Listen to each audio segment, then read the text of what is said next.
अस्सलाम वालेकुम viewers, welcome to remedies with Khanam. Viewers, आज मैं आपके साथ शेयर करूंगी बहुत ही simple, easy but very effective home remedy, जिसको आप अपने फेस, नेक, इवन की पूरी बॉडी को वाइटन और लाइटन करने के लिए इस्तेमाल कर सकते हैं। और ये गर्मियों में होने वाले आपके सन टैन को भी रिमूव करेगा और साथ ही आपके फ्रैकल्स और पिगमेंटेशन को भी ख़त्म करेगा।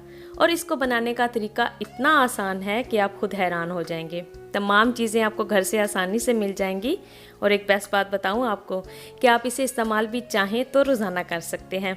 अब कैसे, ये भी बताऊंगी आपको डिटेल में, लेकिन पहले आज की वीडियो स्टार्ट करते हैं। इस रेमेडी को बनाने के लिए सबसे पहले ले लेंगे पोटैटो यानी कि आलू, जिसको वॉश करके इतना सा पीस हमें चाहिए। एक्चुअली आलू में ऐसे एंजाइम्स होते हैं जो नेचुरली आपकी स्किन को वाइट, लाइट और फ्लॉलेस करते हैं, और ये किसी वाइटनिंग क्रीम से भी ज़्यादा तेज़ी से आपकी स्किन पर असर करते हैं।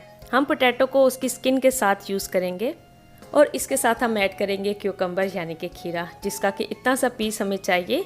ये आपकी स्किन को सूद, हाइड्रेट और लाइटन करता है। अब ये बातें तो आप सभी जानते हैं, लेकिन बस एक्चुअली हम सब लेज़ी बहुत होते हैं और चाहते हैं कि बस क्रीम ओपन की, लगाई और फारिग। लेकिन यकीन माने कि कोई भी वाइटनिंग क्रीम इस रेमेडी का मुकाबला नहीं कर सकती। और इसमें हम ऐड करेंगे टोमेटो, जिसका कितना सा हम पीस ले लेंगे। अब मेरे वो व्यूअर्स जो कि कमेंट करके कहते हैं कि आपकी लेमन स्किन पर सूट नहीं करता, उनके लिए ये बेस्ट रेमेडी है। ये नेचुरल ब्लीचिंग और स्किन वाइटनिंग प्रॉपर्टीज़ रखता है। अब इन तीनों इंग्रेडिएंट्स को ब्लेंडर में डालकर हम थोड़ा सा पानी ऐड करेंगे और ग्राइंड करके थिक पेस्ट बना लेंगे। इस पेस्ट को अगर आप चाहें तो 2 दिन तक फ्रिज में भी रख सकते हैं, लेकिन अच्छी बात है कि रोज़ाना फ्रेश बना लें।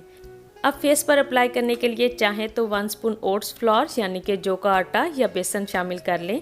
मैं यहाँ 1 स्पून बेसन ले लूँगी और तकरीबन 3 स्पून इसमें इस पेस्ट के ऐड करके इसको अच्छी तरह मिक्स कर लूँगी।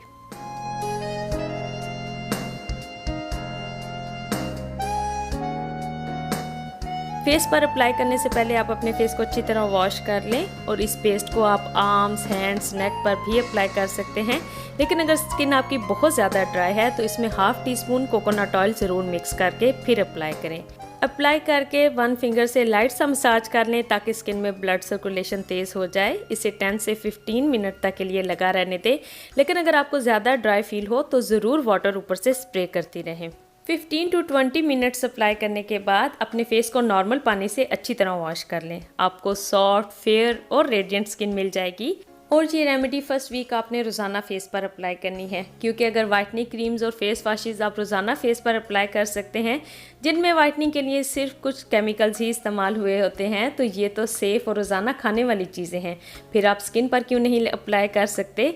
1 वीक बाद अगर चाहें तो स्किन को ग्लोइंग और फेयर रखने के लिए 1 दिन छोड़कर भी अप्लाई कर सकते हैं। ये आपकी फ्रैकल्स और पिगमेंटेशन को ख़त्म करने के लिए बहुत ही इफेक्टिव है। टमाटर, खीरा, बेसन और आलू sun tan, whitening, acne, glowing, dark spots और चाइयाँ वगैरह हर किस्म के स्किन प्रॉब्लम को ख़त्म करते हैं। बस बनाने का आपको आसान सा तरीका बताया है ताकि आप आसानी से बनाकर इसे इस्तेमाल कर सकें। और उम्मीद है कि आज की वीडियो भी आपको पसंद आई होगी। अगर पसंद आई है तो लाइक ज़रूर कीजिएगा। और मिलूंगी मैं आपसे अपनी नेक्स्ट वीडियो में। अपना बहुत ख्याल रखिएगा। अल्लाह हाफिज़।